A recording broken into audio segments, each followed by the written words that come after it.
Eight more people arrested by the ICAC in connection with the airport's third runway project. The White House says 3 unidentified aerial objects shot down in the past week were not a threat to security. And former South Carolina governor and U.S. ambassador to the UN, Nikki Haley, enters the presidential race.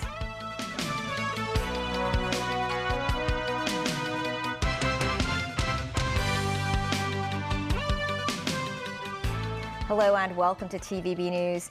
8 more people have been charged by the ICAC for suspected bribery in connection with the construction of the airport's third runway. The project involved contracts and orders worth $200 million. The anti-corruption agency says, as of now, it believes a culture of corruption does not exist in the airport authority. As Timothy Lee reports, the ICAC is questioning the behavior of the individuals involved instead of the system itself.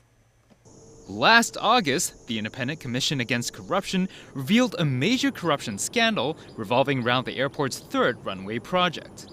At the time, the ICAC arrested 32 individuals, including 4 airport authority staff members, on suspicion of corruption. In the span of around half a year, the anti-corruption body has pressed charges against 8 more individuals. Among the 8 newly charged are former general manager of the airport authority, Yin Kyung, and 2 construction contractors for the third runway, involving 15 counts of corruption and money laundering.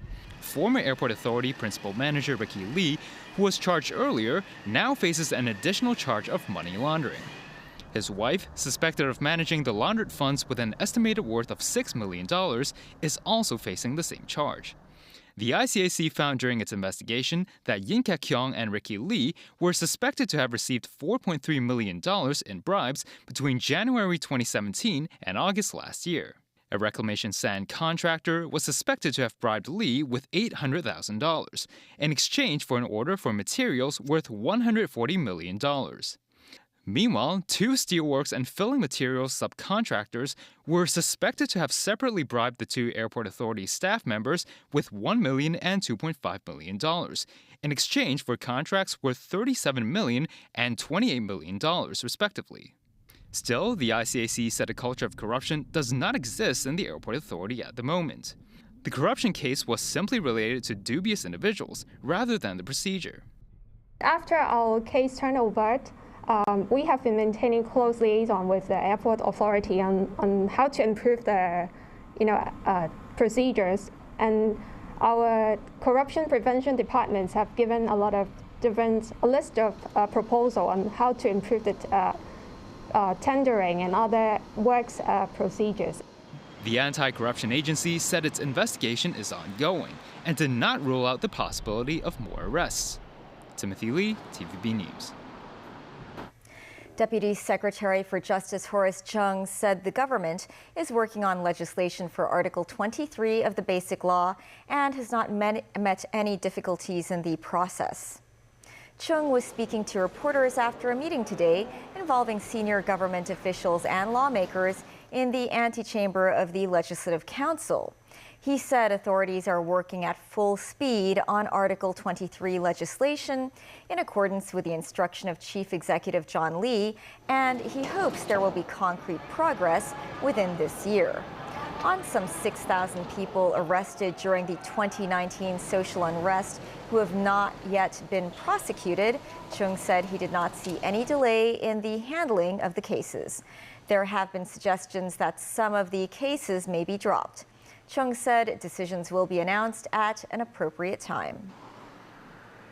One day after iCable announced that it will close down its pay TV service on June 1st, it is still unclear whether there will be layoff of staff. According to iCable, there are no plans to lay off staff for now, but LegCo documents show the Communication Authority understands that there would be layoffs after the termination of the company's pay TV service. The authority said cable TV's market share had been declining in recent years, and its withdrawal from the market would not affect the overall broadcasting landscape too much. Cable TV said its number of subscribers had fallen to 680,000 from 1 million.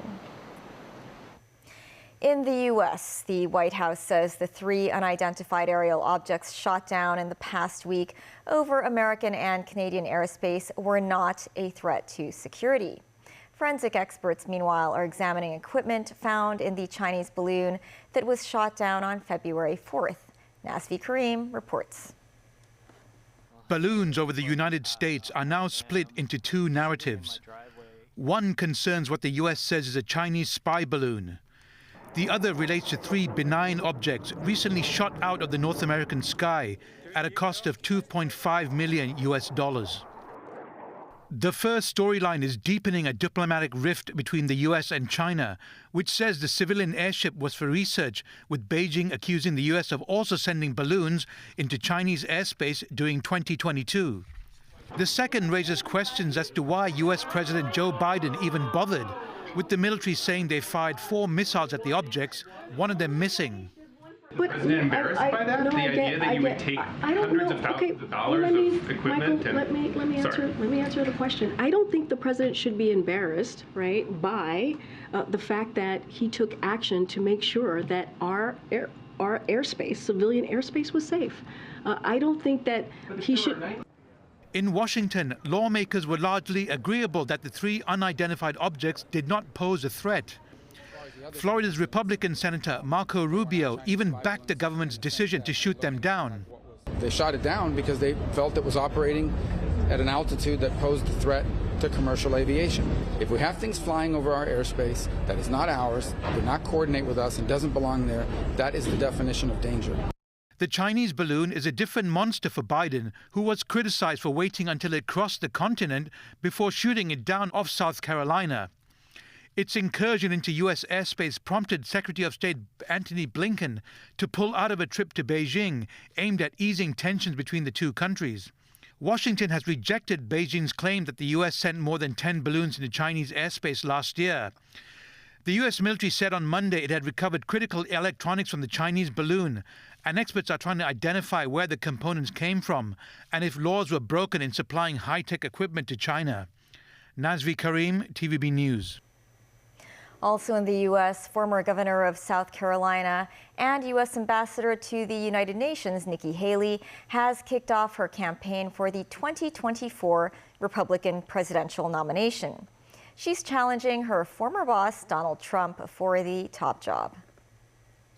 Some people look at America and see vulnerability. The socialist left sees an opportunity to rewrite history. China and Russia are on the march.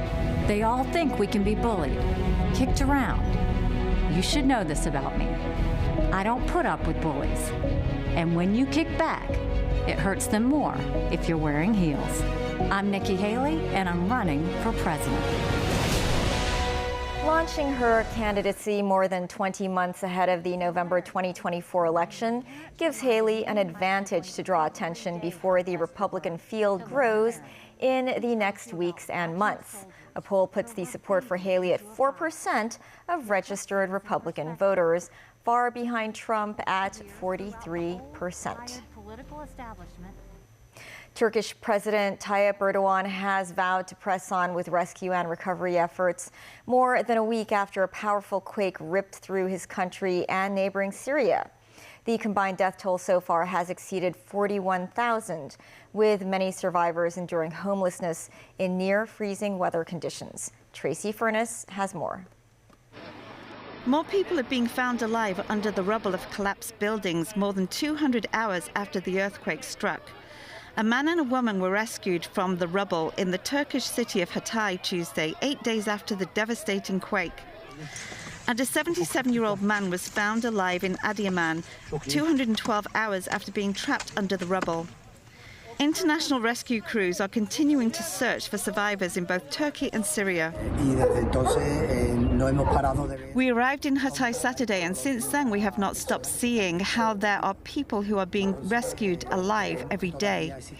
We think there is still a chance there are people below the rubble, and we should keep looking, said this man from the fire department Canine unit in Sevilla, Spain. Meanwhile, a makeshift hospital has been set up on a warship to get medical help to residents in Iskenderun and its surrounding area. The ship is housing doctors' surgeries and diagnostic rooms, paediatricians, surgeons, orthopedists and X-ray facilities, among others, as well as 300 beds. Turkish President Tayyip Erdogan gave a speech in the capital Ankara saying hundreds of thousands of buildings were uninhabitable across southern Turkey, adding he will enforce stricter building regulations. The fact that 98% of the buildings that have collapsed in the latest disaster are the ones that were built before 1999 shows us the progress we made in the standardization of buildings and inspections, but it reminds us that we need to be stricter, he said. This is the United Nations Secretary General Antonio Guterres launched a $397 million appeal to help millions of survivors of the quake in rebel-held northwest Syria. This will cover a period of 3 months. We are in the final stages of a similar appeal for Turkey. Guterres said the appeal will provide desperately needed life-saving relief for nearly 5 million Syrians, including shelter, healthcare, food and protection. Tracy Furness, TVB News. Meantime, Russia says its troops have broken through Ukrainian lines in the Luhansk region as Moscow steps up military efforts in the eastern regions. The Russian Defense Ministry said Ukrainian troops retreated up to 3 kilometers from previous positions, adding that 2 lines of defenses were broken. Ukrainian forces say they have repelled numerous assaults in the adjacent Donetsk region. Amid the offensive, Ukrainian Red Cross volunteers continue to evacuate immobile patients from Donetsk hospitals. They are being taken to a Doctors Without Borders medical train heading towards safer regions of Ukraine. Ukrainian President Volodymyr Zelensky, meanwhile, hailed Tuesday's 9th round of Ramstein talks, saying partners will send air defense systems, more tanks, as well as artillery and shells. As NATO defense ministers met in Brussels, they reiterated their support for Ukraine, but stopped short of offering promises on fighter jets. Still ahead, Consumer Council tests find pesticide in over 40% of samples of pre-packaged edible fungi. BBC offices in India raided by tax inspectors. And a New Zealand pilot held hostage by a separatist group in Indonesia's Papua region.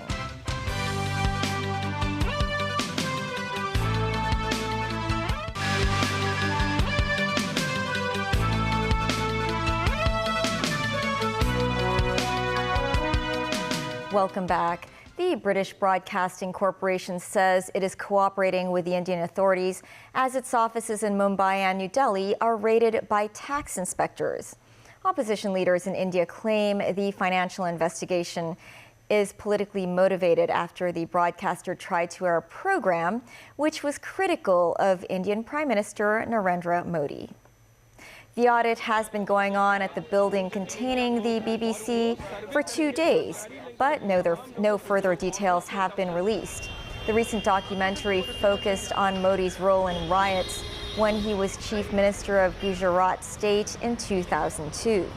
The story was banned from broadcast and branded as propaganda by the government. A spokesman for Modi described the BBC as an organization that spews venom. Separatists in Indonesia's Papua region have released photos they say are New Zealand hostage Philip Mertens. The pilot was abducted last week. The West Papua National Liberation Army claim the captain is in good health, but announced he won't be freed until authorities acknowledge the independence of the area. In a statement accompanying the images, the group described Mertens as collateral in a political dispute. Indonesia has vowed to ensure his release, but their security minister said it will be done in a persuasive approach because safety is the priority.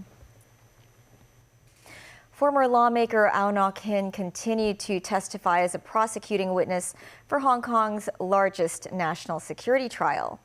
Among the 47 Democrats and activists involved in the trial, 16 have pleaded not guilty to subversion charges. For the third day, defendant Au Nak-hin took the stand as an accomplice witness for the prosecution. Today, the prosecution questioned Au for details of coordination meetings held for the elections of different geographical constituencies. For the Kowloon East constituency, Au said he doesn't remember all contents in his meeting documents sent to the WhatsApp group, but he could affirm there was the phrase proactively using powers granted by the Basic Law to veto the government's budget. But after the judge said no relevant documents had been submitted to the court, Au explained he had a habit of deleting files, but he did see and receive such documents. For the Hong Kong Island constituency, Au said District Councillor Paul Zimmerman at the coordination meeting in March 2020 opposed former law professor Benny Tai's idea of proactively using powers granted by the Basic Law. At the time, Tai explained proactive means they have a choice on whether to exercise such powers. The prosecution questioned Au Nak-hin multiple times whether he could confirm if the meeting's minutes contained the idea of proactively using powers granted by the Basic Law to veto the government's budget. The defendant's lawyer, Trevor Beale, objected to the interrogation, saying that's a leading question and the prosecution should ask open-ended ones instead. Agreeing with that, the judge reminded the prosecution to mind his choice of words. On to the two meetings involving the Kowloon West constituency. Au said Tai mentioned plans to veto government bills. Jimmy Sham of the League of Social Democrats questioned the idea, saying they ought to support bills for social welfare, such as the Universal Retirement Scheme. Au himself also told Tai that Tai's article, which pointed to the mutual destruction with the government, was too crazy. For the two Kowloon East meetings, Au said the semantics on the use of proactively has sparked heated debates among attendees. Jackie Lin, TVB News. The Agriculture, Fisheries and Conservation Department confirmed a shop in Yau Ma Tei sold cat meat as food, and it will be prosecuted. This is the shop involved in the case. The establishment has now been closed for at least 2 days. Authorities say they received 3 tip-offs related to the alleged sale or possession of cat or dog meat over the past 5 years. The last case involving the consumption of dog meat was fined $500. Lawmaker Reverend Peter Kuhn said the current penalties are not enough of a deterrent. As a member of the Chinese People's Political Consultative Conference, he said he will propose banning the consumption of cat, dog, and game meat on the mainland. Under Hong Kong law, those eating, selling, or possessing cat or dog meat for food could face a maximum penalty of 6 months in jail and a fine of $5,000. The Consumer Council tested 28 samples of prepackaged edible fungi on the market, such as black fungus and snow fungus. While all samples were confirmed rich in nutrients, over 40% were discovered to have at least one type of pesticide. The council also conducted trials on 14 dehumidifiers. 2 models were found to underperform. Memo Singai has more. These are the 28 dried edible fungi samples that the Consumer Council tested on the market, including black fungus, whiteback black fungus, and snow fungus.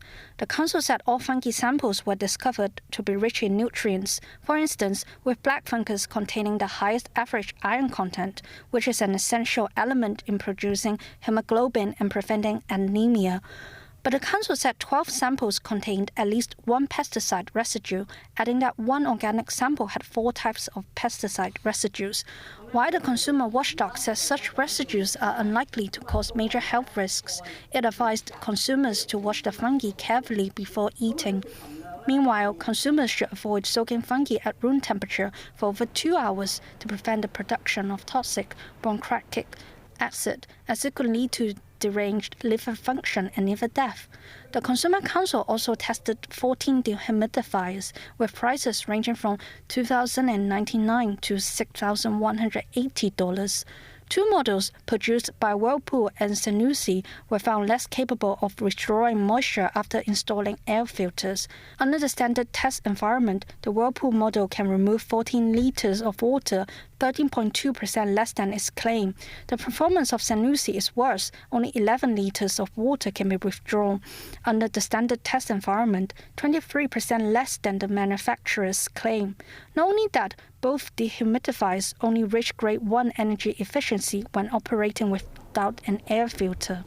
If you know the theory of the dehumidification, they actually take in the humid air and then let the water dripping down and then with the dry air coming out. So if the heavy rain will affect the ventilation of the air, and that will affect the efficiency. The Consumer Council reminds residents that they should not leave dehumidifiers operating unattended while they are asleep, otherwise it could cause safety hazards. Mimosa 9, TVB News. That's the news. Thanks for watching. Bye for now.